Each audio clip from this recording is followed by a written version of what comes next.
Où certains ont regardé des extraits du fameux live de monsieur Ben Mohamed Kourouma, alias Loazora, à l'état civil. Bon, moi, par rapport à cela, j'ai juste tiré quelques analyses au fait. Premièrement, ce live était consacré à ses fans, assez rarissimes, comme pour les ramener un peu sur terre, quoi.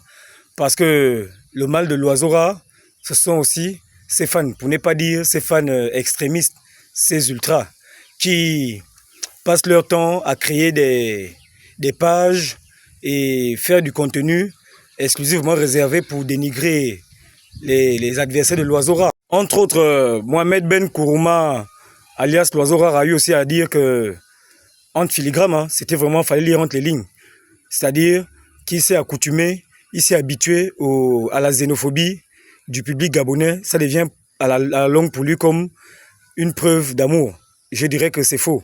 Moi, personnellement, je n'ai jamais nié que Mohamed Ben Kourouma est gabonais. Ce que je dis juste que non, il est gabonais de pères guinéens et de mères togolaises. Il est gabonais. Donc, il n'est pas comme moi, par exemple. Je n'ai pas un deuxième pays de rechange. Donc, il y a des situations qui se posent dans le pays où lui préfère plutôt se taire. Parce que ça ne le touche pas au même niveau que ça me touche moi, le Gabonais. Voilà, entre autres, quand on dit que non, c'est un étranger, ce n'est pas qu'on remet en cause sa nationalité, encore qu'il n'est pas le premier Gabonais naturalisé d'origine ouest-africaine. Et je crois que tous les Gabonais naturalisés ne peuvent pas faire le témoignage qu'ils font l'objet d'injures à caractère xénophobe.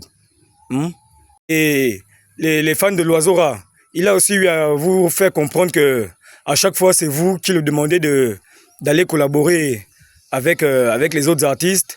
Et quand il va le faire, vous êtes les mêmes encore qui partaient écrire dans la page de ce dernier comme quoi il est plus bon que l'oiseau et tout et tout. Donc, l'hypocrisie dont il parle, il faisait le jugement de sa fanbase au fait. Il a une fanbase d'hypocrite. Là n'est pas le souci. Donc, moi personnellement, ce qu'il a dit, moi j'ai pas du tout, j'ai rien contre lui. Sauf que si c'était une forme d'excuse envers le public gabonais, encore qu'à un moment il ne s'est excusé, moi je dirais que j'ai entendu des excuses ou un mea culpa plus sincère venant de mon canal.